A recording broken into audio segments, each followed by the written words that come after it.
exhibition park, the real life fun of harness racing. Here they come, an exhibition park.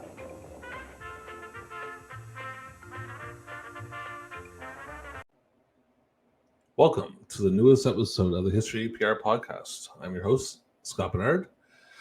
Going to bring a co-host in, Russell. Russell sells cars. I think he's going to have a book coming out soon. We're going to talk about that in a little bit. And Russell looks like he's a little bit hurting from the heat, like I think everybody else. Because I'll tell you, I am. Hurting from the heat? That's an understatement. Yeah. Well, I can tell us about last year on the island when we were in the island, and I was standing with, God, who were we with? Oh, Jesus, I'm blanking right now. Daryl Pierce, and you came strolling up, and like you look like you were dead. Like you were running, you were getting to that car quick as you possibly could from the heat. But anyway, how you making it? Well, it's pretty hot again here tonight, Scott. But I want to assure the viewers that I am not going to take off my clothes, so they're safe. Yeah, so it'll be all right. That's good for YouTube too. We don't need to get into trouble for YouTube. I got the fan going, kind of. It's I don't know. It's doing something back there. It might cool us off a little bit. Yeah, well, it's not the first time there's a lot of hot air being spread around your room. Yeah. Okay. Well, let's keep it G-rated. So we're gonna do. Not a whole lot of people know we're actually doing a podcast on the history EPR, obviously on Ingham Palmer today. So we got some cool little interviews going on that I had conducted over the past week. And I'm going to slowly get my format to pop up for me. It doesn't want to pop up for me. Russell, you have it in front of you, so you might be the one running the format because my format is not cooperating with me.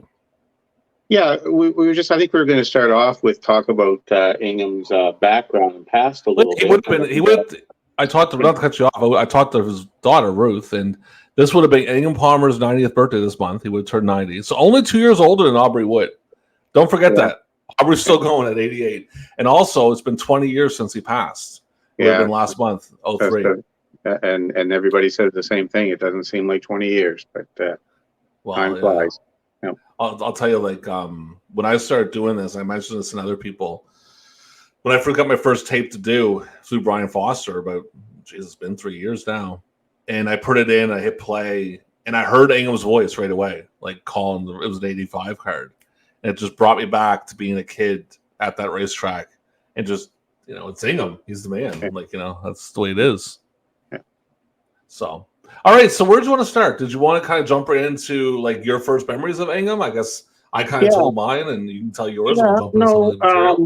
Well, I moved literally right beside the racetrack in 1968. So my first memories of Ingham's voice would have been in the spring of 1969.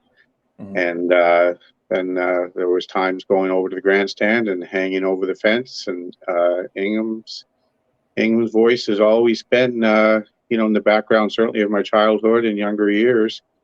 But I should stress, too, that Ingham Palmer's name was ubiquitous in this city, Scott, for not just horse racing. It was also for all sports, baseball, hockey.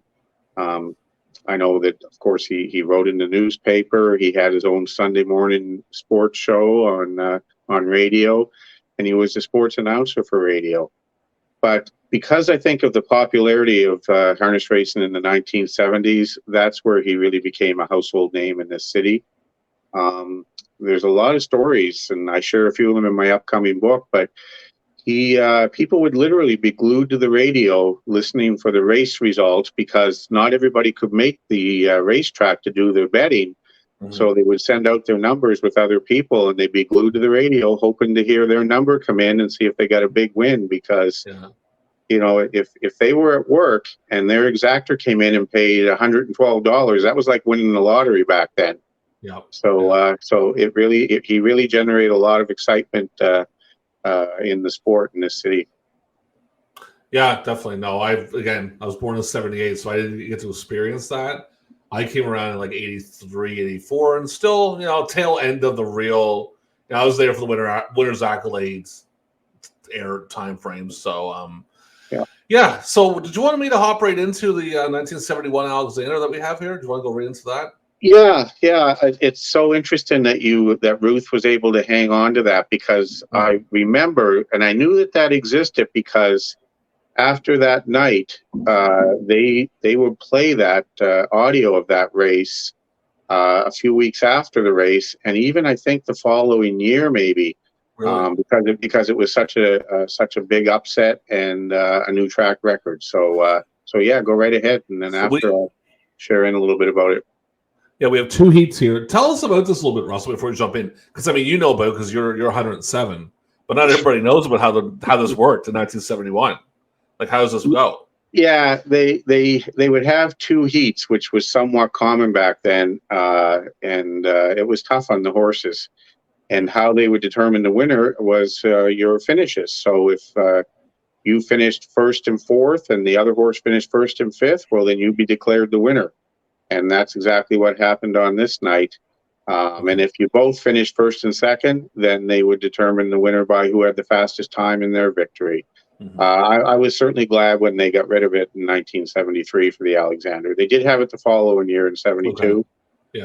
Yeah. but yeah, it was hard on the horses, and I don't want to give away too much, because there's a lot in my book that I want people to learn about that. So, Yeah. Well, I'll say this. Go ahead. Yeah, no, I was going to say it was a big upset, and yeah, go ahead and play the audio. Yeah, I'll play it. I'll talk about this one right now. We'll play the audio right now. So this is 1971 Alexander, both heats. Here it comes. Getting set to go on the first dash of the Alexander. Got 8 starters.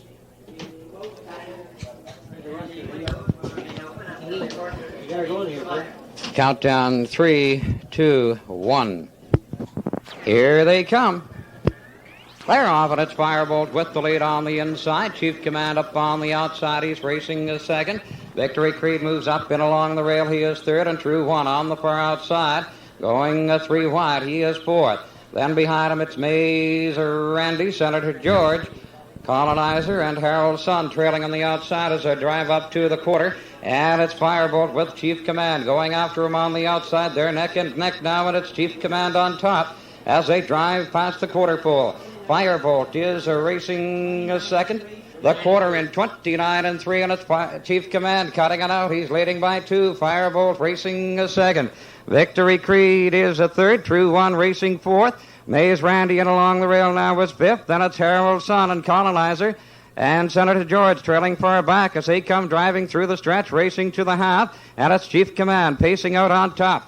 Firebolt racing a second. Victory Creed is third, and here comes Harold's Son up on the outside. He's fourth as they go by the half and head into the lower turn for the second time. The half in 101, and it's Chief Command cutting it out. Firebolt racing second. Harold's Son on the outside, driving third. Victory Creed now third again. Harold's Son on the outside, he is a fourth. Up the backstretch, driving to the 3/4, it's Chief Command, and there goes Firebolt rushing at him from second. Victory Creed is a third. Harold's Son, True One, Mays Randy, Colonizer, Senator George. Driving past the 3/4, it's Chief Command on the inside. Firebolt at him hard on the outside. Victory Creed right there along the rail, he is third, but it's Chief Command by half a length. Then Firebolt on the outside and moving up slowly. Victory Creed along the rail. He's third as they come swinging for home, and Firebolt shows on top. Chief Command on the inside. He is second. It's Firebolt and Chief Command, and here comes Victory Creed swinging 3 wide as they come to the wire. Here they are, and they're bunching up 3 wide. It's going to be Firebolt, Victory Creed very close. Then Chief Command, Harold's Son, Mays Randy, True One, Colonizer, and Senator George. The way we saw it, the mile was in 2:03. That's a new track record for Exhibition Park, and the judges have called for a photo for win. We'll be back in a few minutes. Ingham Palmer from Exhibition Park, CFBC Contemporary Sports. 60 seconds, Ingham Palmer as a result of race number 8 from Exhibition Park. When you want the very best in service,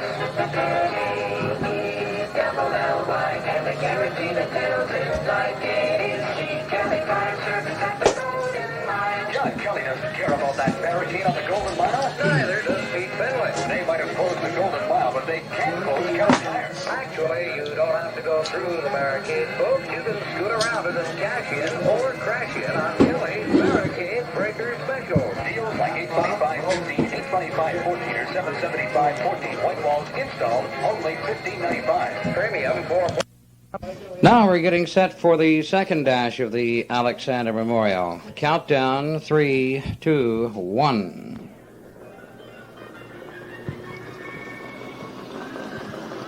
Clear off, and it's Chief Command taking him out of there. True one. In along the rail, he's second. Firebolt from the far outside is rushing up a third.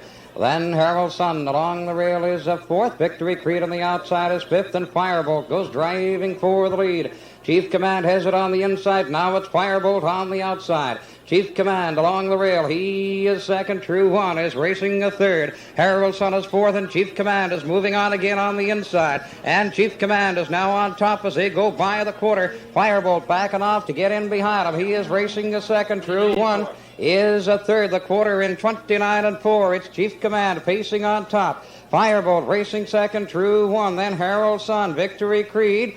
Then it's Senator George and Mays Randy as the trailer as they swing off the turn, come driving through the stretch, heading to the half. Chief Command is cutting it out. He's pacing atop a lead of a length and a half. Firebolt right behind him is driving second. True one is third. Harold Sun is fourth. Victory Creed racing fifth. Then Senator George and Mays Randy trailing as they go by the half. Heading into the lower turn for the second time, the half and 3 and 1. It's Chief Command pacing on top. Firebolt racing a second. True one is third. Harold Sun fourth. There goes Victory Creed moving fifth and rushing on the outside. Moving with him, Mays Randy and Senator George trails along the rail. Firebolt is out of second, goes driving for the lead. It's Chief Command and Firebolt. Victory Creed on the outside. Now Harold Sun is third. Victory Creed on the outside is fourth. Then it's True one. Mays Randy moving up in between horses. Mays Randy is now fourth. Around the top turn, it's Chief Command and Firebolt Adam on the outside. Harold Sun is now third. Mays Randy along the rail is moving up, is fourth. Victory Creed is fifth. Then Senator George as they reach the top of the stretch and come heading for home, and Firebolt moving to the top. Harold Sun on the outside. Neck and neck, three of them, and it's Harold Sun moving to the top. Then Chief Command. Here they are. To the wire, Harold Sun, Chief Command, Firebolt, Victory Creed, then Mays Randy, Senator George, and True One. The way we see it now, time just going up the mile in 5 and 2. We'll be back with the official result in just a few minutes from Exhibition Park. And I swear to God, if I get hit with copyright on that little commercial they had in the middle, I'll be pissed. Well, I think you're safe. It's 52 years ago. So, well, yeah. Trust me, they'll find a way. Anyway, so let's talk about that a little bit. Yeah, it was a major upset. The race was advertised as Chief Command with Jimmy Doherty was the favorite, and Firebolt was the maritime contender, and they were the two overwhelming favorites. But the little horse from Halifax, Victory Creed, stole the show by setting the track record and winning best in summary. And I was going to say I would speak more about Victory Creed, but I write about him extensively. And he would just, let's just say it was highly unlikely that he was even at the Alexander that evening, and then wound up victorious. So it's a great story because everybody loves rags to riches stories in harness racing, and Victory Creed was one of them. So, question about it: at the end, you hear the crowd, pretty big crowd that night. Yeah, it was they raced Saturday evenings back in those days, and it's strange to have a track record on a Saturday evening, but that's what they did. They had the race, and the sixth race was the first dash, I think. So go ahead. So yeah, it was a showplace spot for not just handicappers, but just fans who just love to watch the horses race. So yeah, it was packed. I see up in the corners, gates open at 6. I mean, Aubrey, you'll see when I put Aubrey's interview up, which is going to come up soon, actually. Yeah. But I'm just going to jump into the thing. That's great. I'm going to hop into the next topic real quick. We talked about the race. I'm going to kind of bring up my first memory of Ingham. It's a quick one. Just like we talked earlier, going there as a kid, because I was hooked right away as a kid. I came around the time Winner's Accolade became really big. Kind of a cool time to start watching it. And my grandfather brought me up to meet Ingham when I was I think 5 or 6. And that was I talked about it to someone else. It's like meeting a celebrity, pretty much to me. Because it's Ingham Palmer. I mean, come on. You love harness racing, it's Ingham Palmer. You get to meet him. Don't remember a whole lot about it. I remember getting to watch him call a race, and it was really cool for me. So that's how I met Ingham. Didn't really have any much interaction with him, but he was very nice when I met him. So Yeah, So, he thought the world of your grandfather and all of your family, Scott. mm, And yeah, we'll talk about that maybe a little bit later on in the show. That very professional and certainly not showing favor, but mhm. it was no secret that he absolutely adored your father's or your grandfather's most famous horse. So Oh yeah, I kind of know he loves Scott's Common. yeah, All right, so I'm going to bring up Aubrey's interview. We'll start that right because Aubrey raced in the '73. It's yeah, about I don't know 7-8 minutes long, and then we have the '73 right after that. great. So let me go in here and just give me a second to grab it because we got to go a different route than I usually do. But I had them all folderized. I actually have Aubrey and Wally's folder. Here Is comes that a Aubrey. word? Is that a word? Folderized? It is now. I have them all in different folders. Is that better for you, Russell? Yeah, that's better. Thanks. Sorry, grammar police. All right, buddy. So we are back with our interview. We have again Aubry Wood. He's one of our staples in the history of EPR. I've interviewed Aubry a bunch of times because Aubrey's been around since the start, pretty much. So Aubrey can anyone we have to talk about, we can go to Aubrey for. So first of all, how you doing, Aubrey? You're looking good. Look good. Late 40s, looking like there. Yeah, 45 my birthday. Yeah. So we're talking about Ingham, and I mean, you were there, like I was there you were there with Ingham. before Ingham got there. We were friends forever. Yeah. So Ingham was there. Yeah. so when Ingham first came in, you were already racing there, right? Oh yeah. Okay. So like when Ingham came in, like how did you guys feel? Was it like an upgrade almost when you guys got Ingham? Well, he was a good announcer. Like he started announcing the races, and he was good at it. Yeah. He was classifier for a while too, and then he took over Moncton Racetrack. He opened it, and then we went up there with some horses to race for Ingham. And my father, he won the Monctonian Yeah. with young Topper there one time up in Moncton for Ingham, and you know, we were friends. The whole families were friends. Yeah. Yeah. Still are, you know. Yeah. Yeah. So what's like he comes in and like I know because the peak was kind of always there, but when Ingham comes in, he comes in the late 50s. Is that when he comes? St. Yeah, John? well, it must have been in the late 50s or first 60s. Yeah. Yeah. And I know we've talked about, like me and Wally talked about it and other people, about how basically Ingham, he was all promoting it. It wasn't just go up, announce the race, and leave. Like he was all about getting people to come, promotions and stuff like that. Yeah. Well, I'm trying to think. So like any certain races of yours that you remember Ingham calling that you were a fan of? Not really. Like, I mean, he called them all. Like, Yeah. Every time he was here, he called them all. And Yeah. a few of them I win, a few of them I didn't. So we're gonna play actually once we're done talking the Hilton Highway race, Yeah. which is the race that it's funny when you and it's great because I loved hearing Ingham. And Ingham sounds a little like he sounds younger. And then early calls, I had the 71 one, which we'll play too. And you talked about Hilton Highway, how I forget the horse that won it, but you were like 6 lengths off. I think Gons Butler won it. Gons Butler, yeah, and you I think said that was the horse that won it, yeah. kind of had I was 6 lengths off him and never even tried to beat him. yeah, I figured he was too far ahead. yeah, and then it was like half a length or something by the end. Yeah, when it ended, I was right on his wheel almost. Yeah, And he, the next day, Milton sold him. I yeah, lost him, and then he went to Montreal or Toronto or yeah. somewhere. You know, were you saying that he didn't do that great out there? Like it's kind of like when he got sold and went to Montreal, Toronto, he didn't do that great there. Then he was no good. Yeah, They could never get him going. Whatever happened to him, I don't know. They yeah, say he went bad. They couldn't handle him. He was a nice horse. Really yeah, nice horse. yeah. I don't know whatever happened to him. So you said to me before we talked before, did you do a little bit of work with Ingham? Didn't you? A little bit up once you were done racing, didn't you do a little bit of work upstairs with Ingham for a little bit? I was timing Yeah. for a while. Yeah. And because you hear it like in the races, people in the background yelling the time to Ingham. Any good stories with Ingham you can think of? Not really. He was just a real nice fella. Like, you know, Yeah. like to have a little beer once in a while. Oh, we know that. Yeah. You know, I mean, we went over to his place, and I mean, we stayed over there at different times, not all night. Yeah. But I know a couple of times I come home, I didn't know where I was. Ingham was a great treater, him and his wife. Yeah. No, I've heard. I have a picture. I'm gonna try to find a picture of my grandfather and Ingham. at I think it's Vic Ryan's wedding. It's like the reception, Yeah. and they're feeling good. Hey, they're definitely feeling good because you can tell Ingham's had a few drinks and stuff. So And Jamie, he was starting to call the horses too Yeah. a little bit. Yeah. But he just quit. I don't know what happened to him. yeah, But he had, Ruthie was there. yeah. Yeah, Ruthie gave us a lot of that material, the deer Alexander that we had and stuff. I haven't seen Ruthie for a couple of years.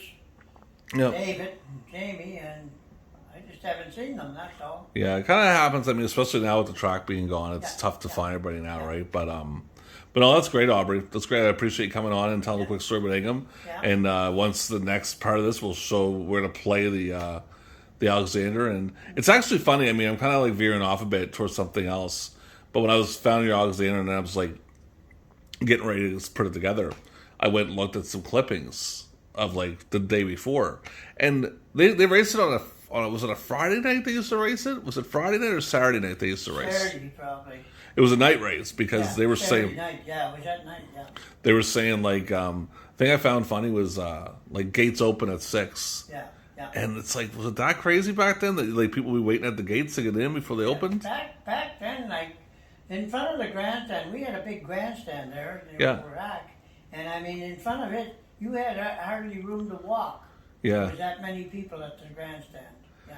The place was packed, yeah, because there was no, the dry dock was working, there was no machineries or nothing. yeah. No machines around, so all they had was racetrack. And Ingham definitely helped because he let people know it was there. Oh, yeah. Like, because with him, because him being on the radio, Yeah, yeah. and he definitely, He worked for CFBC there. Yeah. And everything was, he had CFBC cups and he had always bringing in something to do, yeah. I mean, I look back at like quickly before we wrap up. There was like I'm looking at some of these old programs. Like they have like a Boston Red Sox pace, Yeah. and they had a player for the Red Sox come down and like.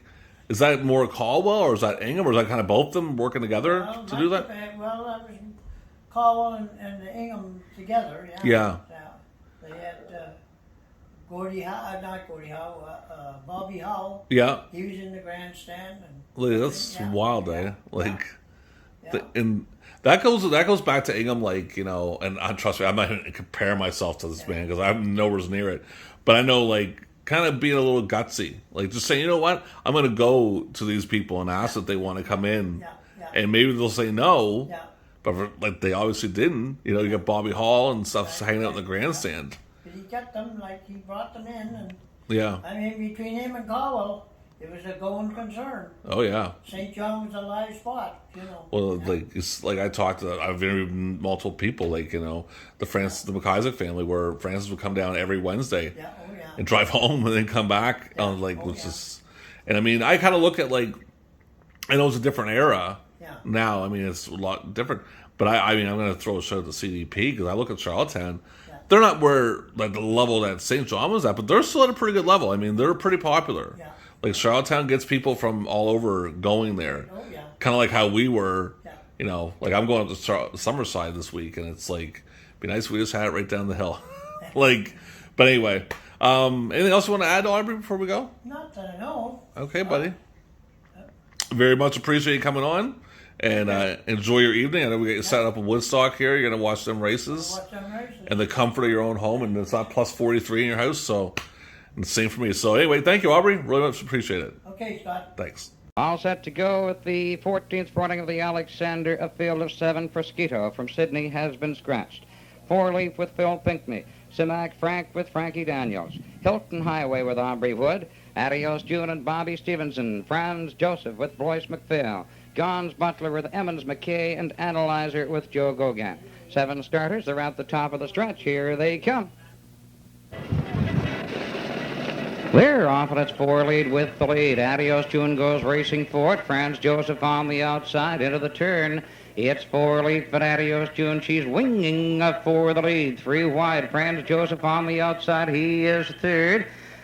Simac Frank along the rail is 4th, and there goes Gons Butler racing up on the outside, moves on now 4th. He's going 3 wide of their neck and neck, 3 wide, racing to the quarter. Franz Joseph now, Gons Butler 3 wide, and he's gone to the top.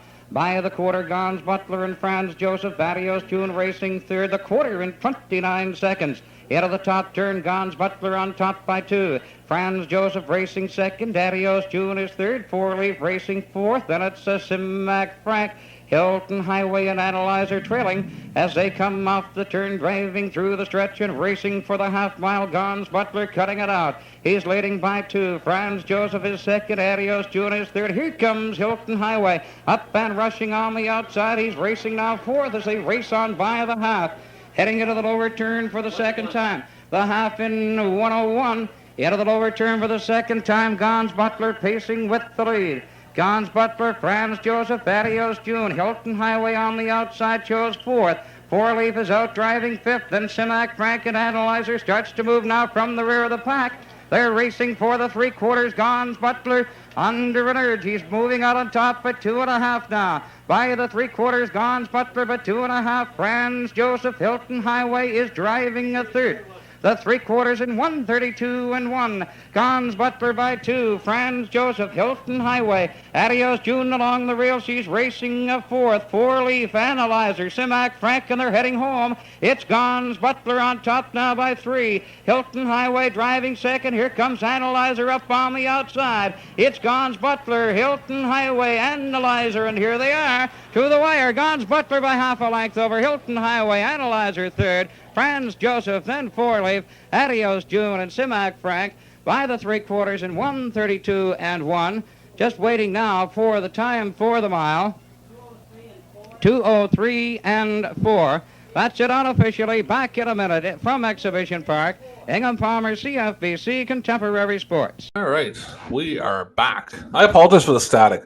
We might need to work on it. Well, we're not live, so if we have to work on it, we'll work on it while we're doing it. But yeah, so anyway, there was Aubrey talking about him with Ingham 73. Got anything you want to add to that, Russell?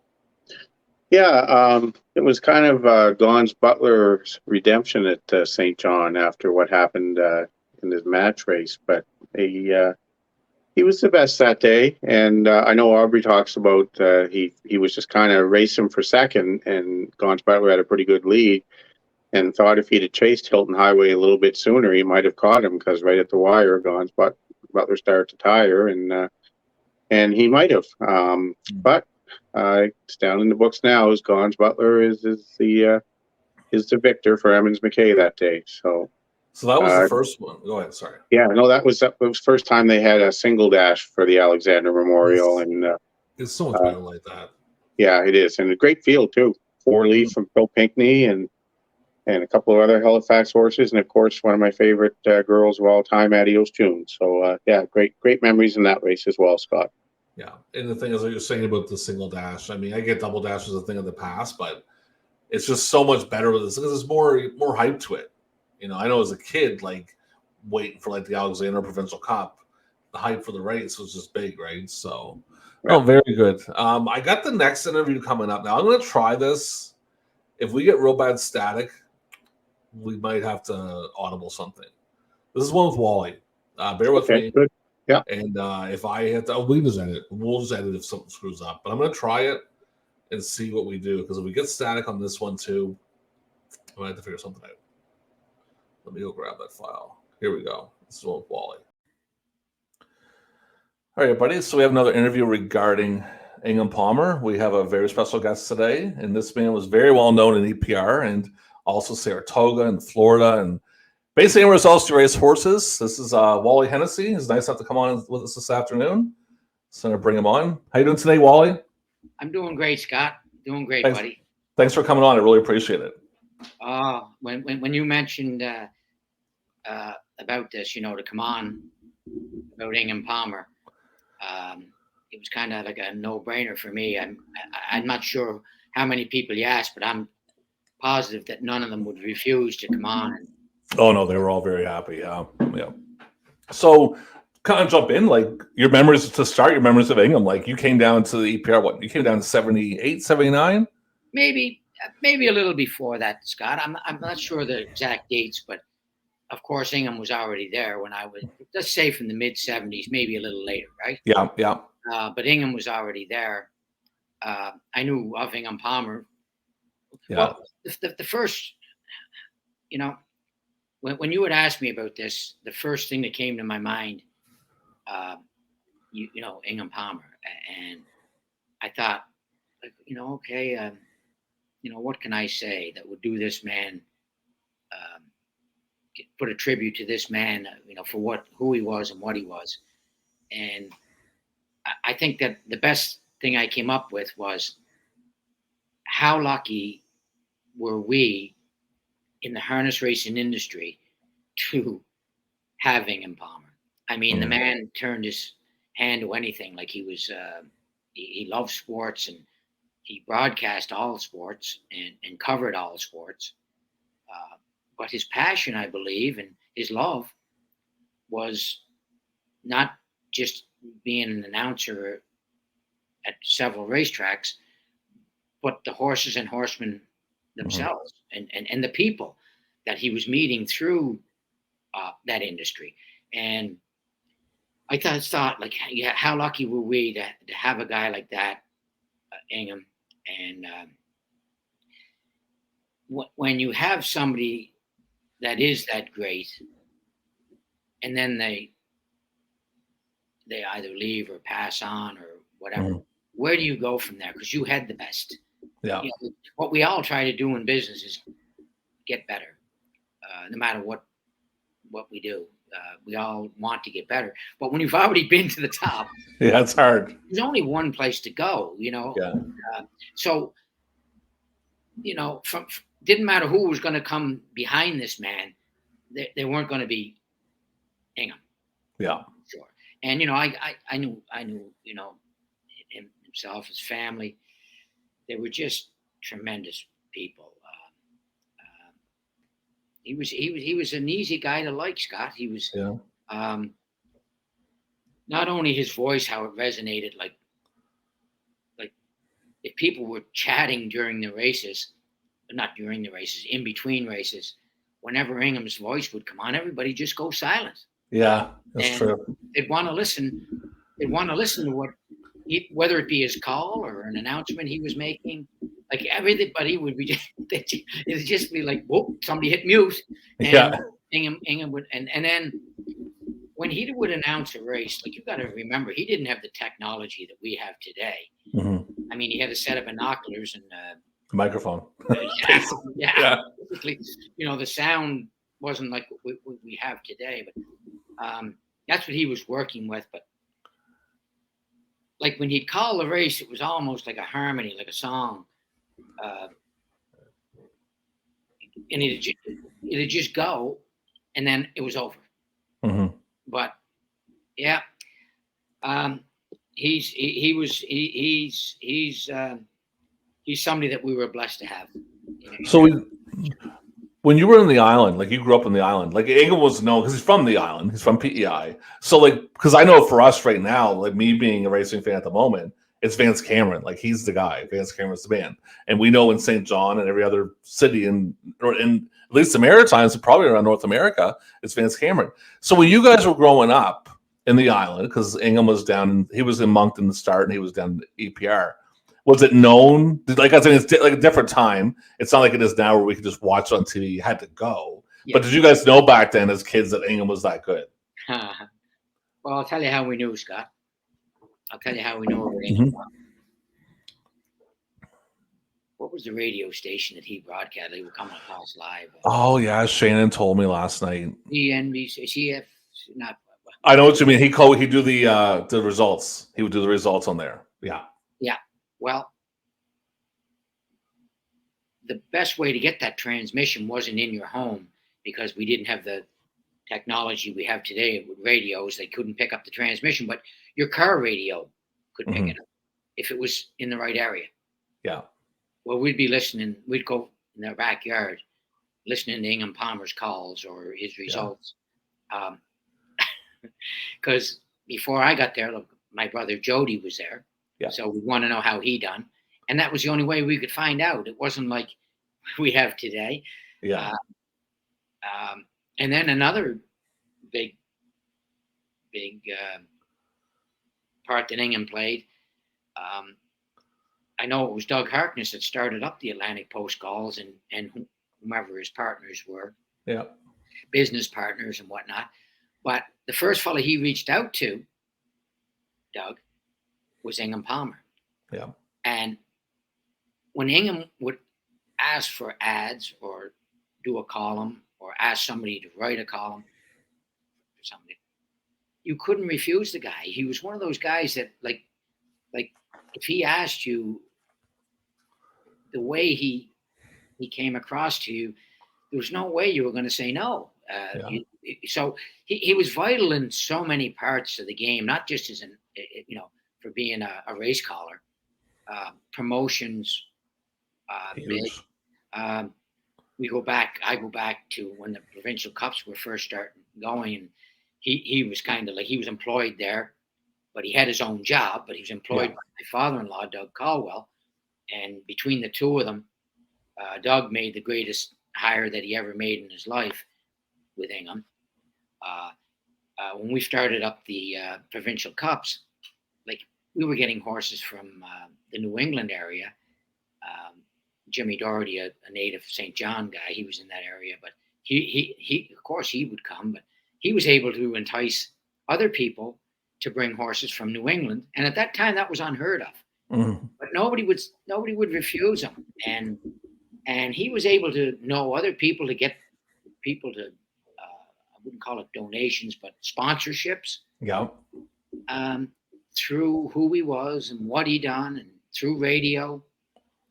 He wrote a weekly article in the Telegraph Journal, I think it was called, there. Yep. In the paper every weekend. He had a radio broadcast on Sundays. He'd bring on sports personalities, and he would do kind of like we're doing now, only it would be his voice. It wouldn't be it would be no video. It would be just exactly.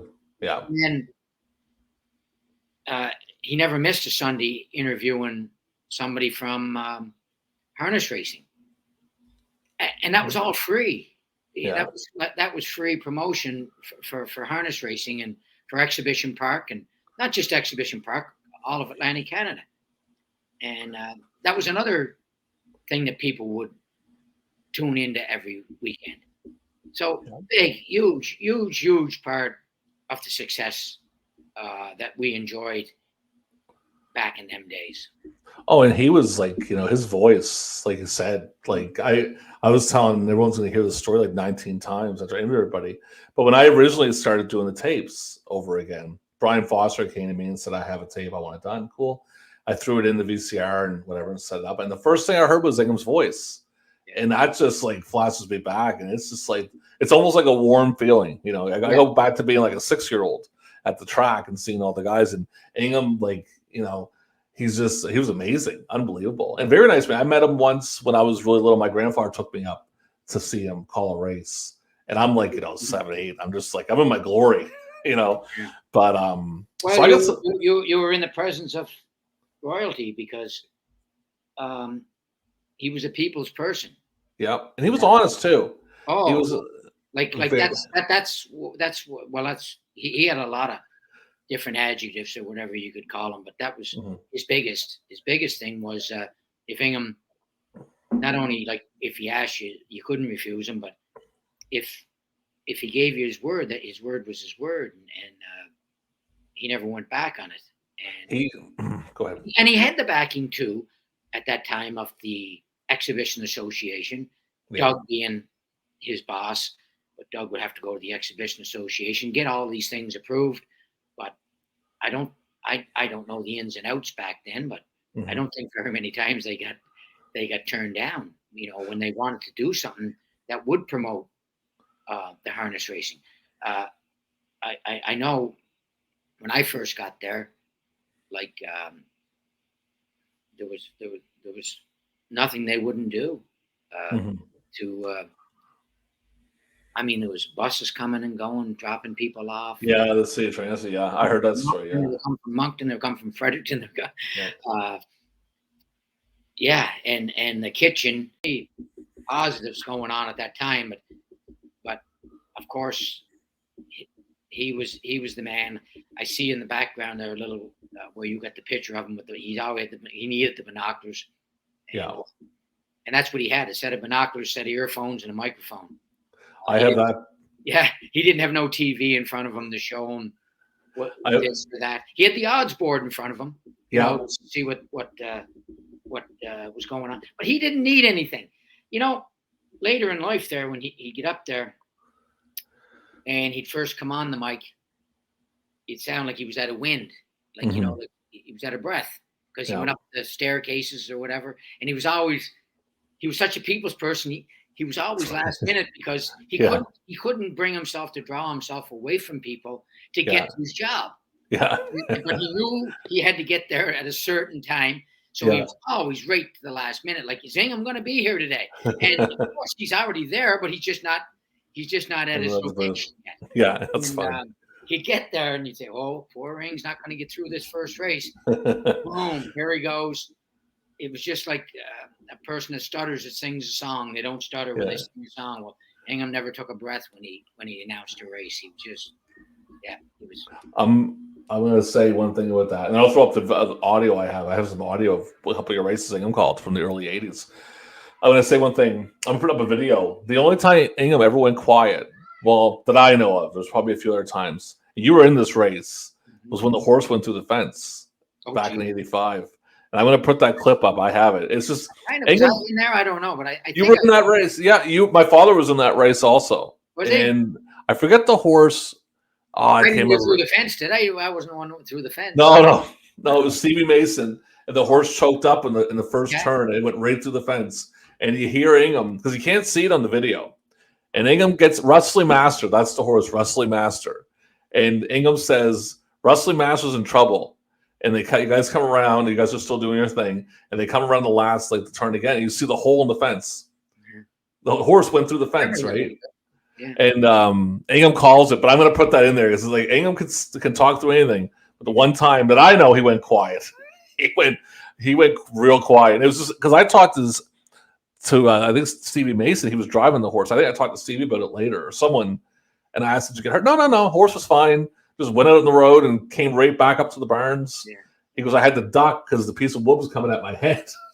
But I was wondering Ingham didn't bring in that he's outpacing down the Golden Grove Road. Well, he says at the end because Marcel wins the race and Marcel comes down to post parade for the win, and then Ingham they show the fence and Ingham explains the horse went on the Golden Grove Road. So but it's pretty funny. Go ahead. No, I say he'd get through it. That wouldn't bother him. Like he'd be worried about the safety, of course, of the animal and the person, but his job was what he was doing, and he just keep right on going. Another turn, brother Smoothie. Jill Mack is now second. Casey Gent third. Jill Mack is now the leader as they go racing by the eighth, and she shows the way up the backstretch. Jill Mack has moved out now by 2 lengths. Then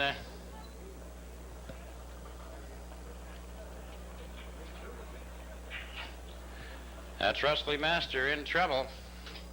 Second, that's Marywood Lee outside driving on the third. They spring up the backstretch now, go on to the 3/4. Jill Mack. Well, you're wondering what happened to Rustling Master. We're going to show you there. He went right through the big white fence, right through out onto the Golden Grove Road. Now, Wally, I got the clipped out. I got the 1981 Alexander Memorial, the 82 one. These are audio. And a little video when you're getting ready to go to Pompano and Ingham announces you and wishes you good luck. So the Alexanders, they're both like the last like quarter, but I'm gonna throw it up and they're all mirrored together. So you'll hear it, and we'll be back in about 1 minute and 42 seconds. So here it comes. Into the top turn, Pennant Play going forward and takes the lead on the outside. Pennant Play, Henry Butler racing a second. Baron's Image driving on the third. Flying Caper on the rail is fourth. The Butler Machine out moving 4 wide now. Fourth, then Flying Caper. It is Pennant Play. The Butler Machine coming on. So is Saul's Pride on the extreme outside. Pennant Play, Saul's Pride, the Butler Machine. Here they are, 2:01 and 1. then Kawiko, Henry Butler, Flying Caper, then Maxwell Almahurst, Baron's Image. So the winner, Sealster, goes out 3 wide. It is Pennant Play, Silent Class, and Colombo Sealster 3 wide. That's the way they go by the 3/4, 131 and 4. Pennant Plays, Colombo Sealster, Silent Class between horses. New April on the rail now 3rd, looking for racing room. Silent Class is 4th, Saul's Pride is 5th. They come by the 7/8. It is Pennant Play. Then Colombo Sealster driving up 2nd. Pennant Play, Colombo Sealster, New April racing 3rd. It is Pennant Play, Colombo Sealster, New April, Silent Class, and Saul's Pride. It is Pennant Play into a 1 and 2. Then New April, Colombo Sealster, close between Saul's Pride and Silent Class. Then Special Reward and Peregrine Ann going up. We parade first, number 1, Dalton Cap. A son of Easy Come, Easy Go out of Skyline, Hanover, she by Kimberly Kidd. The colt was bred by Brenda and Ken Berry of Alexander, Maine, owned by Ken Layden of Fredericton, trained and driven by Wally Hennessey. Number 1, Dalton Cap. And again, Mr. Hennessey, good luck at Pompano Park. And there we go. Yeah. So the 2 audio, I got them audios from the Palmers. Jamie gave me some, and then Ruth gave me some. I think the 82 came from Ruth, and the 81 came from Jamie. Just say Ingham. He especially liked when Pennant Play did well, because the people that owned him, they had a big they took their horse in a trailer behind a big bus. Mm-hmm. And of course, when we done well, there was always a little party on the bus. I just drinks. And Swing and I'd go in, and we'd be the last to leave. Me and Ingham be the last to leave. But if we didn't do good, the Pennant Play Express was gone quick. You know, this all goes back to Ingham, because with him on promoting the sport and everything, you know, like people, if you hear it so much, you know, maybe I got to try and go see this. What is this? And you know, it's a funny thing about it. Like, you know, if you meet somebody there and you have a great time, you're coming back. Mm-hmm. And you get if you go somewhere now and, you know, there's nobody there, you're not coming back. So Ingham was back 40 years ago. Yeah. Amazingly, without the technology we have. It was amazing what he could get done. I mean, like I said, it was one of Doug's. I mean, you couldn't. Where do you go from there? You were already at the top. Where do you go? You know. Ingham was smart. He always had a mind for it, and he knew, like, he loved it. I think that's the big thing. He loved it, and if you love something, you want to succeed, right? I think Ingham was always ready to go the next mile. So yeah, I was a big fan. I mean, I love it. That's why I'm really happy to do the podcast on him. It took a little bit. We had to, like, you know, figure out how do we do a podcast with someone who's not here. But that's why I came up with the idea of bringing everybody on. I thought, well, everyone can talk about him, and I know his family will be very happy about it. So, and rightfully so, and nobody, even the younger generation, that wasn't fortunate enough to be around when he was around. I know that their families know, you know, of him. Oh yeah. Yeah. It was special, very special times. And hey, listen, there was a reason how we started out. How do you get higher than a king? Yeah, you don't. Ing the King, self moniker, like Ing the King from high atop the grandstand. That's how we started out our day. And when we signed off with Ing the King from high atop the grandstand. And he just loved what he done. He loved the sport. He loved the people in it. And he was a master at it. Look at them nice clips of Ingham there from them Alexander wins, you know. Yeah. It brings back so many memories when I hear that call. Yeah. You know, and what I was thinking while I was listening to the calls is after we were done at that call and after the race was over, you know, the gatherings that were in the stable area. Yeah. Not just the winners, everybody, the losers, Oh yeah, I know what you mean. We still see it now. It's a little less people, but even like when we were at EPR, we'd all hang out at the stables after. Absolutely. Same kind of thing. Yeah. Very camaraderie. Yeah, definitely. All right. Well, I really appreciate you coming on. Well, I want to add anything else before we go? Before we sign off, say bye to Ing the King. Yeah. From high atop the grandstand, he's missed. He'll never be replaced because he was the best. Thank you. That's awesome, Wally. Thank you. Really appreciate you coming on, and everyone will be very happy to see that. So, very much appreciate it, and we'll talk soon. Thank you, Wally. Take care. You too. Bye. I think we're going to make this a two-parter. What do you think, Russell? Well, it's going to go a little bit long, but that's okay. We're having a lot of fun. That was great interviews. Great interview with Wally, and you can certainly see how genuinely fond Wally was of Ingham, and he made a couple of really good points, Scott. Yes, it was a great hire by Doug Caldwell to have Ingham Palmer, because Ingham wasn't just an announcer, as Wally mentioned. He wore many hats, promotions, negotiations to try to get other horsemen to come to the racetrack for big races. And he had the respect of the fans and the horsemen and management, the Exhibition Association. And those things are all key when you're trying to run a racetrack. So Wally said it very eloquently, what Ingham meant to the sport, in, as we call, our glory days of harness racing. So, but I should add, Scott, 'cause I know you're so fond of that horse going through the fence. Well, the reason I say that, and I'll be quick about it, my grandfather told me that story when I was a little boy, and I thought he was lying to me. I didn't think he was telling me the truth. That was the first tape I ever recorded. And that happened, and I was like, oh my God, it's real. It's actually really happened. And I mean, the part with Ingham being quiet, like in my time, actually twice, because I heard when Willard Carr got hurt, Ingham got really quiet when Willard got hurt in '85. Yeah. But that one too. But go ahead. Sorry, Russell. Oh, it's okay. No. It was very interesting. But I'll just I'll throw in something for any of our island viewers, because that's the second time I witnessed it live. First time I saw it happen, I think it was 1975, and it was Albert Bernard in a horse called Sharp Hawk, and just a little bit past where Rusty Master did it. Yeah. Sharp Hawk did it going to the 3/4 pole. Decided to take a detour right through the fence and on to Golden Grove Road. Keep going. I'm interested by the story. Keep going. Yeah, no. So anyway, thankfully, I don't think Albert Bernard was hurt too bad, or Sharp Hawk was hurt too bad. But it just goes to show you, it can be a dangerous sport, especially when the horse decides for whatever reason he's going to take a detour. So that's the second time in my long time of watching races that I witnessed it live, Scott, was those two times. So what a strange lucky. I mean, luck isn't a thing. It's Golden Grove Road, especially on like a Saturday afternoon. If that happened on a Wednesday evening, well, that's just that.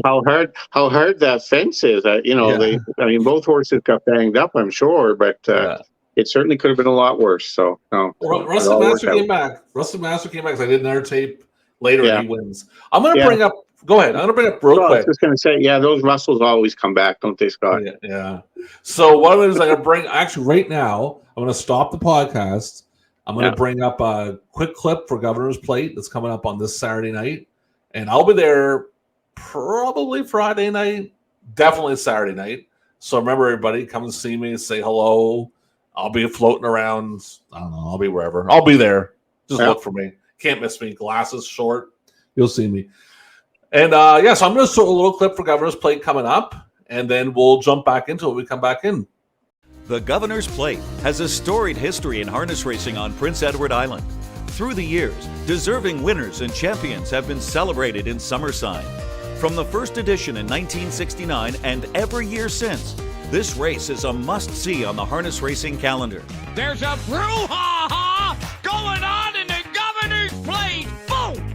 Just like that.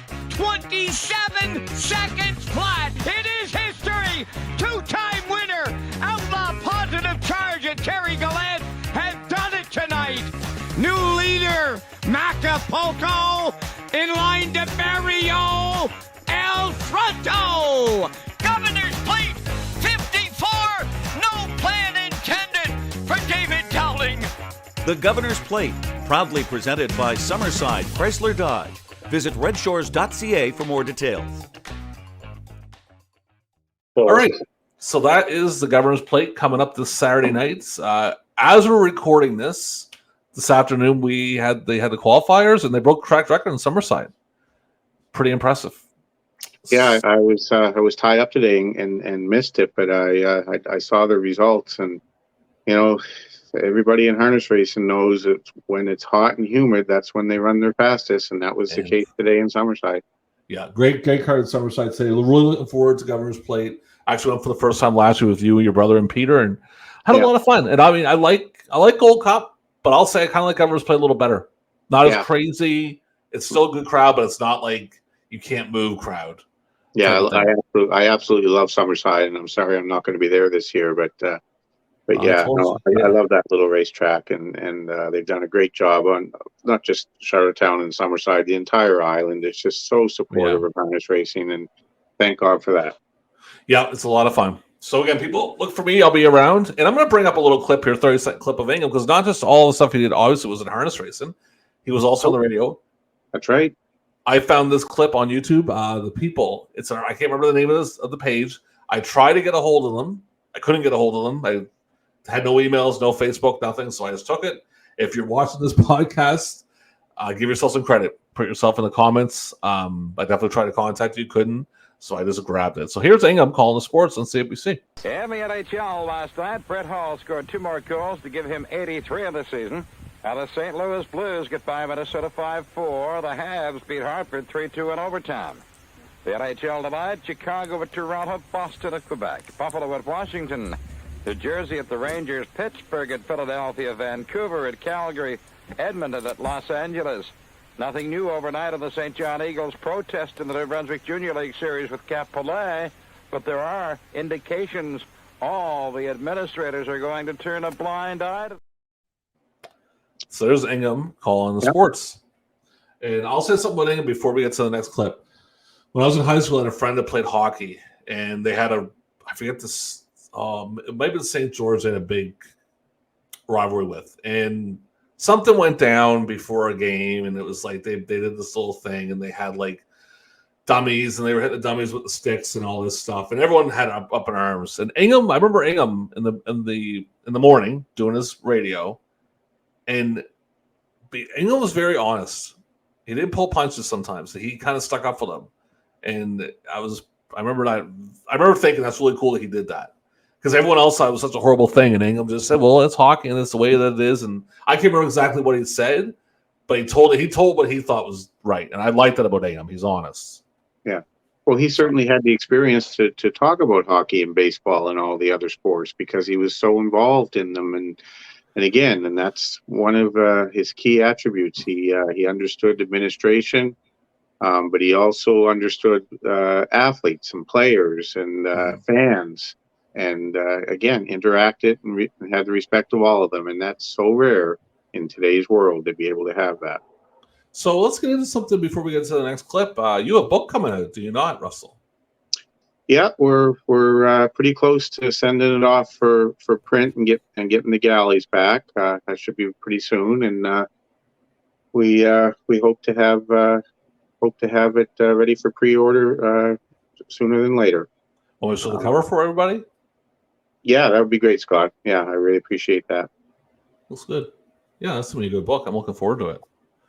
Yeah, it's being put out by Retro Media, who've done I think 21 or 22 books, and with Wally Hennessey just on previously, they did the Wally Hennessy book a couple years back as well. So, the graphic designer Aubrey Wood did just a tremendous job, and that photo actually wraps around the back cover as well. There's actually about 6 horses. There's about 6 horses in the win photo, and that's the photo that I want to use. It also has the grandstand in the background too. So nice. It really shows, again, because not everybody understands this unless you were there, how popular the industry was in the 1970s. And that's really what I wanted to emphasize throughout the book. No, I'm looking forward to it. I do. And I'm not just being I'm not being sarcastic. We tease each other, but I think it'll be a really good book. I'm being honest. I mean, time frame for me, I really look forward to reading it because I love the time frame. That's like, even though I was either just born or not born at all, it's I love that kind of stuff. People are going to recognize all the names and of people and horses. I'm sure of that, and I think that I think they're going to like it. It has a couple of twists and turns in it, and I do believe that most people will like it. And just an amazing job of editing by Amber Nicholson, and of course Jerry McCabe with his research, and Larry Wisniewski, the publisher, who stepped up and took a chance on this book. But we're all very happy with the final outcome, and hopefully the folks around harness racing will be as well. So when you publish this book, can I finally post some of these pictures that I have sitting in folders that I'm not allowed to post? Yeah, just a little bit. I've kind of asked Scott to be careful on some of the photos because I didn't want to have them saturated before the book came out. But we got some. Jerry and I selected some photos that very few people, if anybody, have seen before. So we're really happy with the selection of photos that are in the book too. So when do you think it's going to come out? You have an idea? Yeah, I have an idea. I don't like to put exact dates on it because we're at the mercy sometimes of printers. It takes a while to get it printed, and we have to get the galleys back. But I think it'll be late summer. That people will be able to order it. Maybe we'll get you a table at the Gold Cup signing autographs. What do you think? Yeah, there you go. Meet and greet with Russell. We'll charge you $10 for an autograph, by the way. He's not going to do it for free. Yeah, right. I'm going to throw up, and one more thing. This is literally a 4-second clip. Just Ingham back up. We had people have seen this before, but it's just Ingham up in the grandstand with the guys there. Bruce Masters with that video. All right, so let's jump into our format and see where we're at. We have talked to Wally, gone over a couple things. Let's bring up our next one, Shannon Doyle. Sugar Doyle, sorry. Did it wrong. Great guy. Really appreciate everybody coming on. I mean, it's very nice everybody to come on, use their time to talk about Ingham, how they felt about everything and stuff. So Shannon was a big fan of Ingham's, and so I'll just bring on his clip and everyone can see what he has to say, and then we'll chat about it once it's all done. Give me a second. Shannon, there we are. Hey, everybody, this is another interview regarding Ingham Palmer. We have on here now Shannon Sugar Doyle, very well-known man out in Ontario, announcing races. I'll bring him on. How are you tonight, Shannon? I'm doing wonderful. Great to join you here, Scott, to talk about one of the best commentators ever the Maritimes had ever seen. Definitely. So we've talked before on Facebook a little bit. I'll just jump in, and then we'll get into some of your stuff you're doing now. Sure. Once we get into Ingham. Ingham was a big influence on you, I'm guessing, right? Oh, for sure. People ask me as I've gone through the years of calling races, who was your biggest influence? I always say I'm a little bit of everybody that I ever listened to, and I've taken something from everyone I listened to growing up. Kevin Boomer Gallant, Howie Trainer, Ingham Palmer, Scotty Kane. Those are my guys that I grew up with listening to, and I'm sure I borrowed bits and pieces from every one of them. Mm-hmm. So when we were talking off camera, your first memory of Ingham, what was it you talking about from the old radio clips back, early 80s? For sure. Sunday mornings, I get up and I hog the radio in the kitchen. It was CHTN, a racing roundup from track announcers throughout the Maritimes, giving the results from the Fridays, the Saturdays beforehand. If you missed that Saturday morning thing, you were waiting for the newspaper on Monday. There was no internet, of course, exactly, right? So, the results are instantaneous now, but that Sunday morning racing roundup with announcers like Scotty Kane, Kevin Boomer Gallant, Ingham Palmer. Those are my earliest memories of Ingham doing his thing. Nobody gave race results over the radio like Ingham did. It almost made you feel like you were watching the races. He was giving you the result of it. Yeah, it was that good. I'll tell you, as a kid, because I mean, I grew up into it. I was born into it, basically. So I remember being like, in elementary school, and Wednesday nights I couldn't go to the racetrack. I mean, Saturdays, all week, that's all I think was Saturday. I didn't care about school. I wanted to go to the races on Saturday. And I remember sitting up, and they would have it on the radio. I think it was like every fourth race, they'd review the races. Yeah. And I would sit up as late as I could to listen. And they had the hotline. I remember calling the hotline in the morning to hear the results. And as a little boy, I mean, a lot of my friends were into it. They kind of, I don't want to say tease, but they tease a little bit. Like, it's so weirdly in the harness races. I'm like, well, it's in my blood. So I got the same thing. I mean, even my younger brothers, they were into the Star Wars at the time. And they were into the comics, the action figures. Yeah. Me, I was into the horses. I come from a big family, 3 brothers, 3 sisters. None of them go to the races. Mom walked me in at 10 years of age, and I got hooked. Yeah, I think my first memory. Actually, we're going to get into my first memory because every person I talked to, I got them to pick a race of Ingham's I love the most. And we're going to show yours that you sent me, and this is my first. I don't know this. It's foggy. It's either this provincial cup or it was '85 was our first memory. But all I know is that Ingham could bring a person in, and I met Ingham. Well, you said you never met Ingham. I met Ingham when I was really young. I want to say it was maybe 7 or 8. My grandfather brought me up to watch him call a race, and that was a huge thrill. And just a super nice guy, right? Real nice, real friendly. I bet.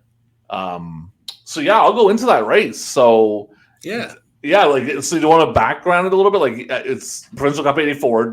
Why did you pick Provincial Cup '84?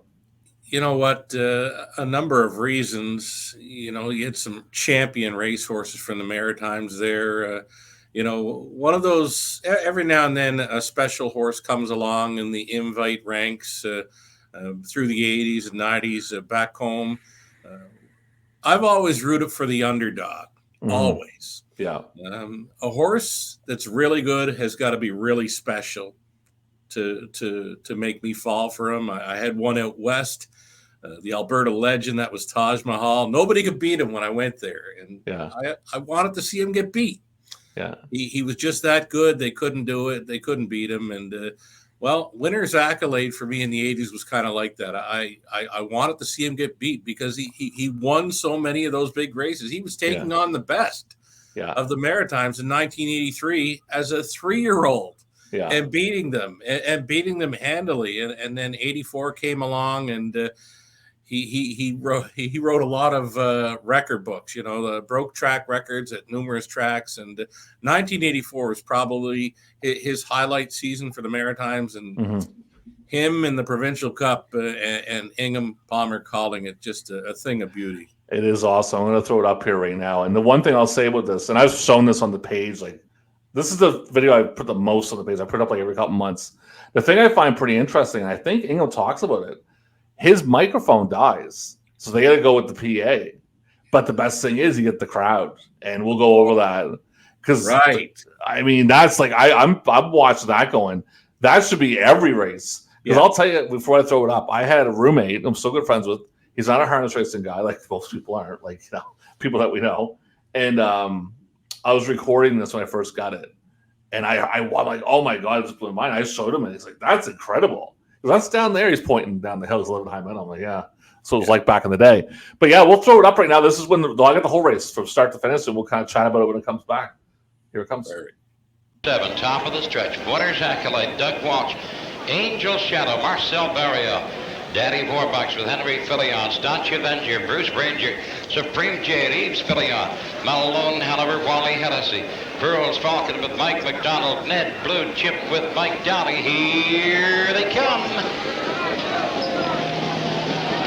Clear off Winner's Accolade, the leader, Supreme Jade, up forward and on the outside, Pearls Falcon, they're 3 wide into the turn. It is Supreme Jade, Winner's Accolade racing second, Pearls Falcon driving up on the outside, he is second, Winner's Accolade is racing third. They're by the 8th pole, up the backstretch, they travel to the quarter, and Pearls Falcon goes to the top, Supreme Jade is racing second, Winner's Accolade is third, Angel Shadow is fourth, Daddy Warbucks racing fifth, Staunch Avenger, Malone Hanover, Ned Blue Chip trails the quarter, 29 seconds. They go racing into the top turn. Pearl's Falcon on top of 2. Supreme Jade racing second. Winner's Accolade has third. Angel Shadow, he is fourth. Then it is Daddy of Warbucks, Township, Thunder, Malone, Hanover, Ned Blue Chip through the stretch.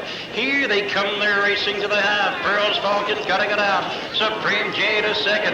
Winner's Accolade is third. Angel Shadow is fourth. Daddy Warbucks, Township, Thunder going to the inside. There goes Winner's Accolade at 59 and 3. They're into the turn. On to the 5/8 Pearl's Falcon. Winner's Accolade up and at him on the outside. Racing on a strong second. Supreme Jade is a third. Angel Shadow driving up fourth. Winner's Accolade goes forward. He shows on top. It is Winner's Accolade. Pearl's Falcon on the outside. Angel Shadow a strong third. Supreme Jade is fourth. Daddy Warbucks going up to fourth. Supreme Jade is fifth. 128 and 4 by the 3/4. Into the top turn. Winner's Accolade. Look who's at his wheel. It is Angel Shadow, and he's coming on. Daddy Warbucks to the outside. Pearl's Falcon on the inside. They swing for home. Winner's Accolade. Angel Shadow driving up a strong second. Winner's Accolade. Angel Shadow. Here comes Supreme Jade. Here comes Daddy Warbucks to the wire. It is going to be Winner's Accolade. Supreme Jade. Angel Shadow. Time for the mile. 59 and 3. Pleased to have with us, Miss Shirley. Yeah, that's I've watched it so many times, but it's still awesome. Yeah, I could do the same over and over. Just little bits, little sound bites from Ingham. Yeah, going by the half. There goes. Yeah, just nice and easy, but those little sayings that I picked up listening to the replays from Ingham over the years, just wow. And the part where he talks about Angel Shadow being at Winner's Accolade's wheel, which is what I do Marcel. Like when everybody watches this interview, it's all put together. I'm interviewing people over multiple days. Sure. I'm doing Marcel, I think 2 days from now. And I actually, people see it, I merged that where Marcel picked Provincial Cup 85, but I put that little spot right at the end for Angel Shadow because Angel Shadow is coming into his own a little bit. Like he's not there yet, but he's there. He's getting there. It was a great era. I started going to the races early 80s, so we're hitting 1984 there. I'm like 15. Mm-hmm. So like you, many look at me and say, what the hell do you go to the races for? There's nobody in junior high and high school going to the races, but I'm doing it and I'm loving it. And, that was the year 1984 where Winner's Accolade paced the first sub 2-minute mile on Prince Edward Island at Summerside. In the Governor's Plate, our racing manager at that time, Bob Doer, got down on his knees, kissed the track. And you know what? Earl Cannon, the late Earl Cannon, a good friend of Bob Doer, was right there saying, that's one record that Charlottetown will never be able to claim. Was that sub 2-minute mile over Summerside was incredible. True. Yeah. Winner's Accolade for me, I was a big Scots Galman fan because I heard the lore of Scots Galman. But Winner's Accolade was definitely a favorite of mine because I'm a little boy and I'm watching this horse just dominate. Yeah. And and that whole field of horses, like Angel Shadow, you have Gemini Risk in there with all the these are the horses I remember being a little boy when I first started going. Mm-hmm. And I missed out in the 70s. I missed out in that. I was too young for it. Same. But them mid 80s, that's nothing to shake a head at because they had some real good horses in the mid 80s ones. Yeah, for sure. And the one thing about Winner's Accolade was he was the first horse I really picked up on that could find his gear like that. When he made a move, pardon my language, but his arse dropped and he would take off like an airplane. There wasn't many horses that could do that instant. Winner's Accolade was that. I think Jody said at the Henneseey's on because Jody drove him in an Alexander 86. I think Jody said when he had him at the gate, he was kind of worried about once the gate opened, he just took off. Yeah. And Jody was just you're just on there you're just holding, you're just there. You're not really doing anything. Yeah. He was probably one of the first horses that I ever seen with that push button speed in the Maritimes. And just like I said, I love to see him get beat. Yeah. But then he was that special that I really fell for him as the time went on. Yeah, no, he was great. So with you right now, what are you up to? You're in Ontario announcing, am I right? I am doing the Raceway at Western Fair. I've filled in a couple times at Clinton. Of course, Ken Middleton injured in a training accident. I heard about that. Yeah, they had called a few times to see if I'd be interested in helping out, but I'm on my way to the Maritimes this weekend. The holidays are starting up, so I'll be down around the Maritimes through most of July, hoping to get to Woodstock on Friday night. I think we're got a couple guys together. We're actually recording this after the Woodstock. Sure. But I'll tell you, if we get hit by a moose, we'll make sure I get it done. So it's going to be a maritime vacation for me in July, and depending on how long Kenny will be out, there might be some dates for me there at Woodbine Mohawk Park through the month of August, and then we're working hard on our London Classic yearling sale. Definitely. And our race meet in London starts back up in October. Nice. So we had mentioned if there's one good thing about being a winter track, we're not going to be canceling for any smoke. Yeah, exactly. Maybe snow. If not, who knows right now? Yeah. With global warming. So that's great, Shannon. I really appreciate you coming on and sharing your stories with Ingham. And it's really cool because, again, when I decided to do this podcast, I think, well, how am I going to do it? Because Ingham's not around anymore. And but I thought, well, Russell's a big fan. Russell did a little bit of work with Ingham back in the mid-'90s, and I always loved Ingham. And I'll tell you before I leave, and I probably say it a million times, when I started doing this converting stuff, when I started converting tapes, I did it for a guy who was totally random. Guy messaged me and said, hey, I got an older EPR tape. Can you change it over for me? Sure. I love EPR. When I put that in my VCR, and I finally got my computer working to go with it, and you hear Ingham's voice, it's just like flashback. Oh. Like 5 years old again. Yeah, nobody else could do them. Last month, I wrote the article in Trot Magazine for Frank Salive, his Hall of Fame induction. And I mentioned in there that there's just nobody else that can do Frank Salive.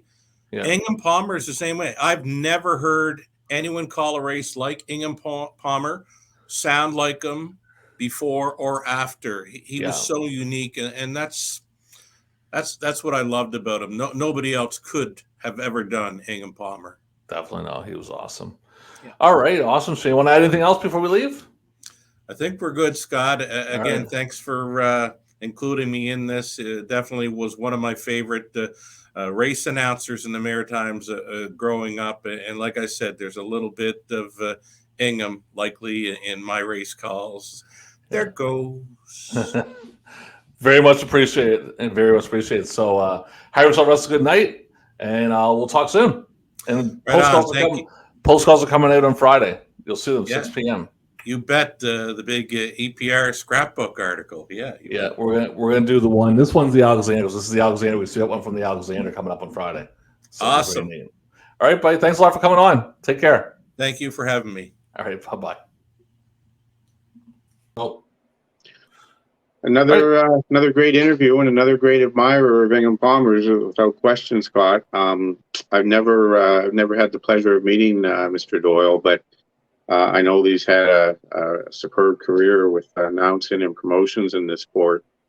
And again, you can see him pay tribute by saying that he borrowed things from Ingham Palmer and other announcers in Atlantic Canada to further his career. So. And then the other thing that I like about Shannon Doyle is I can tell that he's passionate about the history of the sport in Atlantic Canada, and so am I, and that's why I wrote the book. So back to the book we go.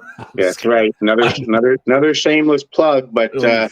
Do I write on the headline podcast Russell's book, and then in brackets like Ingham Palmer?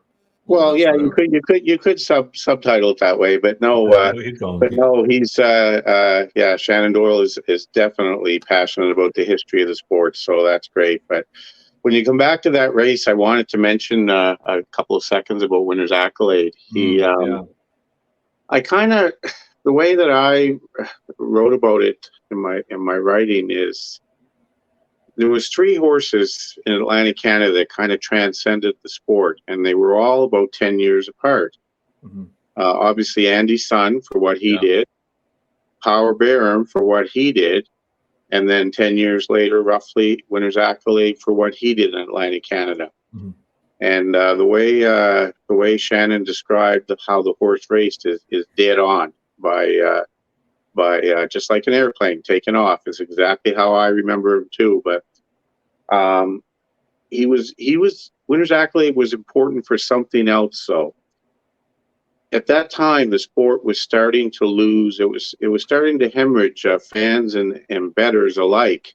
Mm-hmm. And Winner's Accolade played a key role in making people stay involved in the sport because of the excitement that he brought to the racetrack. Oh, yeah. And I don't say that lightly. I sincerely believe that. And then he also did something else that hardly any athletes ever do. He actually brought jaded fans back to the sport to see what all the excitement was about. So, showing that race again, Scott, I have vivid memory of that race because I watched it with Bruce McDonald and a couple of other, Randy Phillips, I think, on the fence. Mm-hmm. And a couple of weeks earlier, Pearl's Falcon had won the Gold Cup and Saucer, fair and square, and Winner's Accolade was second. Mm-hmm. And coming down the stretch, Mike McDonald, a bit of a showman, he taunted Winner's Accolade a little bit by waving at him when he had a big lead. Yeah. So when that race went, all of us were Winner's Accolade fans, obviously. Yeah. I think St. John was his adopted home, actually. But anyway, when Winner's Accolade went by Pearl's Falcon and opened up on him, Bruce McDonald started yelling, "Wave to him now, Mike. Only this time he just went by you." So it was kind of funny, but yeah, what a horse, what a career, and unfortunately cut short because of injury.